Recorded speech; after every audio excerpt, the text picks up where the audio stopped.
محترم سامعین، السلام علیکم ورحمۃ اللہ وبرکاتہ۔ استقبال ہے آپ کا ندا میڈیا یوٹیوب چینل پر۔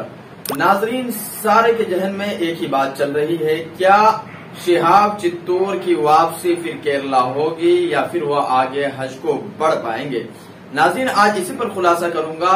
آپ کو بتا دوں کہ شہاب چتور کو 100 دنوں سے زیادہ گزر چکا ہے، 100 دنوں کا عرصہ گزر چکا ہے، اور وہ کیرلا سے ہو کر راجستھان اور اسی طریقے سے مدھیہ پردیش اور پنجاب ہوتے ہوئے وہ باگھا بارڈر پہنچ چکے ہیں۔ ہاں ناظرین، وہی باگھا بارڈر جو کہ ہندوستان اور پاکستان کا بارڈر مانا جاتا ہے، وہاں پر شہاب چتور صاحب پہنچ چکے ہیں، اور وہاں پر پہنچنے کے بعد جو ہے ان کے ڈاکومنٹس میں کمی ہونے کی وجہ سے پاکستان میں انہیں گھسنے کی اجازت نہیں دی جا رہی ہے یا انٹری کی اجازت نہیں دی جا رہی ہے۔ ناظرین، آپ کو بتا دوں کہ سوشل میڈیا پر یہ خبریں تیزی سے وائرل کی جا رہی ہے کہ شہاب چتور جو ہے وہ اب کہیں نہ کہیں ان کی واپسی کیرلا پھر ہو جائے گی، یعنی وہ ان کا پیدل حج جو حج سفر تھا وہ رک گیا، وہ تھم گیا، کیونکہ پاکستان میں ان کی انٹری نہیں ہو رہی ہے۔ آخرکار کیا ڈاکومنٹس کی کمی ہے؟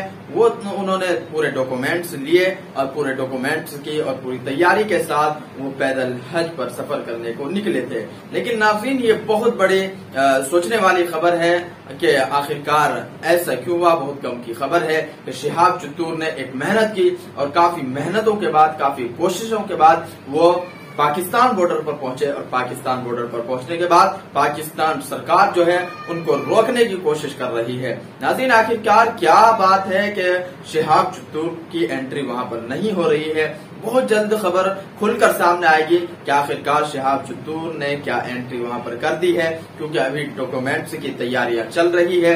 کچھ ڈاکومنٹس نہ ہونے کی بنا پر پاکستان میں ان کی انٹری پر روک لگا دی گئی ہے۔ تو ناظرین، لیکن یہ بات بالکل درست نہیں ہے کہ شہاب چتور جو ہے وہ کیرلا کو واپسی چل چکے ہیں اور کیرلا واپس آ جائیں گے، یعنی اب ان کا حج سفر رک گیا ہے، وہ اب کہیں نہیں جائیں گے، یعنی ہندوستان میں ہی ان کا دورہ رد ہو چکا ہے۔ یعنی ہندوستان میں جو انہوں نے اپنا 100 دنوں کا عرصہ گزارا، 100 دن وہ بیچارے پیدل چلتے رہے اور انہوں نے بڑی بڑی قربانیاں دی، اس قربانی کو فراموش تو نہیں کیا جا سکتا، لیکن ہاں یہ بات ضرور ہے کہ ان کو کچھ دنوں کے لیے روکا گیا ہے، اور وہاں کی سرکار سے یہ ہماری گزارش ہے کہ ان کو انٹری کی اجازت دی جائے اور ان کو آگے سفر کرنے کی بالکل چھوٹ دی جائے، اور وہ اپنا آگے سفر طے کرے۔ پاکستان میں انٹری کی موجود کی انٹری جو ہے وہ کافی ویڈیو میں آئی ہے کہ یہاں پر اس طریقے سے تیاریاں چل رہی ہیں ان کی استقبال کے لیے، لیکن آپ لوگوں سے مزید دعاؤں کی درخواست ہے کہ دعا کیجئے شہاب چتور کے لیے کہ اللہ تعالیٰ ان کے راستوں کو ہموار کر دے اور ان کے حج سفر کو آسان کر دے۔ شکریہ ناظرین، دیجیے یاد آپ کو یہ ویڈیو کیسی لگی کمنٹ میں ضرور بتائیے گا۔ شہاب چتور کو آپ پسند کرتے ہیں تو اس ویڈیو کو ضرور لائک کیجیے گا، شیئر کیجیے گا کہ غلط افواہ جو پھیل رہی ہے، غلط خبر جو پھیل رہی ہے کہ آخرکار شہاب چتور کو جو ہے وہ انٹری میں نہیں دے گی پاکستان، اور یعنی پاکستان میں اسے گھسنے کی اجازت نہیں دی جائے گی تو شہاب چتور کیرلا واپس آئیں گے، یہ خبر جھوٹ ہے، بے بنیاد ہے۔ اس پر آپ کی کیا رائے ہے کمنٹ میں ضرور بتائیے گا۔ شکریہ۔